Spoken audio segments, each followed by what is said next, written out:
सभी को सादर जय श्री कृष्ण। सभी स्वस्थ रहो, व्यस्त रहो और मस्त रहो। आज कार्तिक मास की तृतीया तिथि।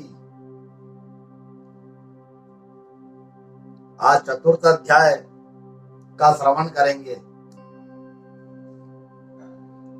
आप सभी से विनम्र निवेदन है, मेरे चैनल को सब्सक्राइब अवश्य करें और वीडियो को लाइक एवं शेयर अवश्य करें।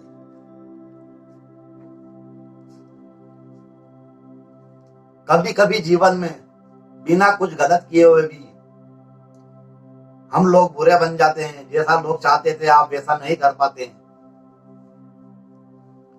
ब्रह्मांड में सबसे तीव्र गति प्रार्थना की होती है। सबसे तीव्र गति प्रार्थना की होती है। हृदय से मुख तक पहुंचने से पहले ये भगवान तक पहुंच जाती है। आपके हृदय से मुख तक जो बात पहुंचेगी आपके दिमाग के द्वारा, आपके शब्दों के द्वारा, वो पहले ही भगवान के पास में पहुंच जाती है। भगवान उसका आशय समझ जाते हैं।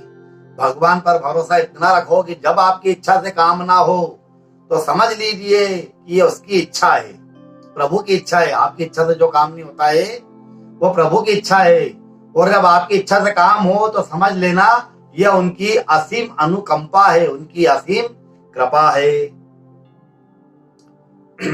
अपनी किस्मत को कभी दोष मत दीजिए। लोग अपनी किस्मत को दोष देते हैं, मैं ऐसा हूं, मेरी किस्मत ऐसी है, फलाना ढिमका।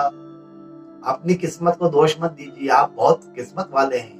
सबसे पहला तो आपने मनुष्य का जीवन प्राप्त किया है, बहुत बड़ी किस्मत है।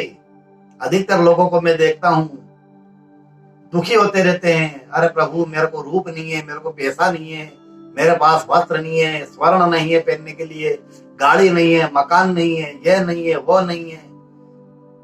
उसमें किस्मत को दोष मत दीजिए। आपने मनुष्य का जीवन पाया है, बहुत बड़ी उपलब्धि है आपके लिए। इसलिए इंसान के रूप में जन्म मिला है, ये किस्मत नहीं तो और क्या है। जीवन के हर कदम पर हमारी सोच, हमारे विचार, हमारे कर्म, ये सब हमको करना है और यही हमारे भाग्य को लिंक देते हैं, आगे बढ़ाते हैं। किसी ऐसे व्यक्ति से मिलाते हैं, लिंक करवाते हैं, मिलवाते हैं, रास्ता खोलते हैं। तो हमारे जीवन में हमारे शुद्ध विचार रखें और हर कदम पे हमारी सोच को हम अच्छे रखें। कभी भी ध्यान रखें, देश में राजा, समाज में गुरु, परिवार में माता पिता, घर में स्त्री, ये कभी साधारण नहीं होते हैं। फिर से आप सुनिए, देश में राजा, समाज में गुरु, परिवार में माता पिता, घर में स्त्री, ये कभी साधारण नहीं होते हैं। क्योंकि निर्माण और प्रलय इन्हीं के हाथों में होता है। यही निर्माण करते हैं और यही प्रलय लाते हैं। सभी स्वस्थ रहो, व्यस्त रहो, मस्त रहो। और आज हम कथा का श्रवण करते हैं। कल हमने कथा सुनी थी, शंखासुर देवताओं को हराने के लिए नए नए प्रयत्न करता, नई नई योजनाएं बनाता। उसको पता लगा कि देवता लोग सब वेद के बल पे, वेद मंत्रों के बल पे, बीज मंत्रों के बल पे ये बलशाली रहते हैं।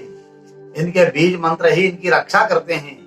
इनके बीज मंत्र में ही कुछ न कुछ ऐसी औषधि है, ऐसा कुछ तपोबल है, ऐसा कुछ इनका ज्ञान है। अब राक्षस प्रवृत्ति ने अपने विचार से विचार किया। उसने फिर वेद ही छीनने के लिए देवताओं पे आक्रमण करना शुरू कर दिया। भगवान ने लेकर के वेदों को सबको समुद्र में छिपाया। अब उसकी कथा हम आगे श्रवण करेंगे।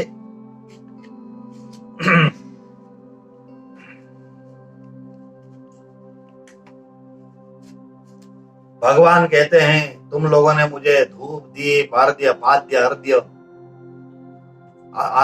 आरतियां सभी की, मुझे जगाया, भगवान विष्णु को जगाया सभी देवताओं ने। भगवान ने कहा ठीक है, मैं लेके आऊंगा वेद और ये सुरक्षा करूंगा आप लोगों की। नारद जी बोले, ऐसा कह करके भगवान विष्णु ने मछली का रूप धारण किया और विंध्याचल पर्वत पर तप कर रहे महर्षि कश्यप की अंजलि के जल में जा पहुंचे। महर्षि कश्यप ने दया करके उसे अपने कमंडल में रख लिया। जब उसने बड़ा रूप धारण किया तो उसे कुएं में पधरा दिया गया। जब कुएं में न समा सकी तो तालाब में डाला गया। तालाब में न समा सकी तो नदी में नदी में उनको पधराया गया। नदी में नहीं समा सकी तो समुद्र में पधराया गया। और वहां भी जब बढ़ने लगी, फिर उस मत्स्य रूपी भगवान नारायण ने उस शंखासुर को मार डाला और फिर अपने बद्री नारायण में आ पहुंचे। उन्होंने आकर के सब ऋषि और महर्षियों को बुला करके आज्ञा दी कि जाओ समुद्र में इधर उधर फैले हुए वेदों को खोजो और शीघ्र ही निकाल करके लेके आओ। तब तक मैं देवताओं के साथ श्री प्रयागराज में ठहरा हूँ।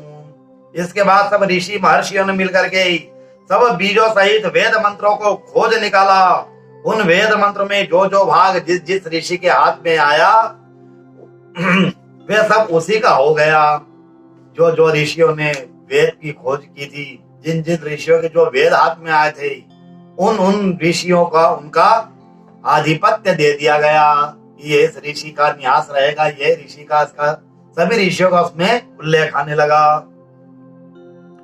और सभी का सब उसी का भाग हो गया। जिसने जो जो वेद खोजे सब उनके भाग हो गए। उस भाग के उसी दिन से वह ऋषि कहलाए। सब वेदों को लेकर के ऋषि महर्षि प्रयागराज में आए। उन्होंने वे सब भगवान विष्णु ब्रह्मा जी को समर्पित कर दिए। ब्रह्मा जी वेदों को पा करके बड़े प्रसन्न हुए। उन्होंने देवताओं और ऋषियों के साथ अश्वमेध यज्ञ किया। यज्ञ के अंत में देवता, गंधर्व, यक्ष, नाग, किन्नर भगवान विष्णु को दंडवत करके प्रार्थना करने लगे। देवताओं ने कहा, हे देव,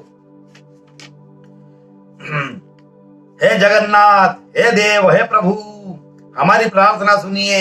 हम लोगों के हर्ष का समय है, इसलिए आप हमें वरदान दीजिए।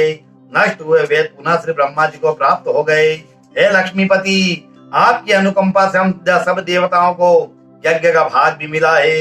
यह स्थान आपके प्रसाद से आज पृथ्वी भर में सर्वप्रधान, पुण्य को बढ़ाने वाला, मुक्ति देने वाला, भक्ति प्रदान करने वाला हो, ब्रह्म हत्या आदि पापों का नाश करने वाला, परम पवित्र और अक्षय फल देने वाला हो।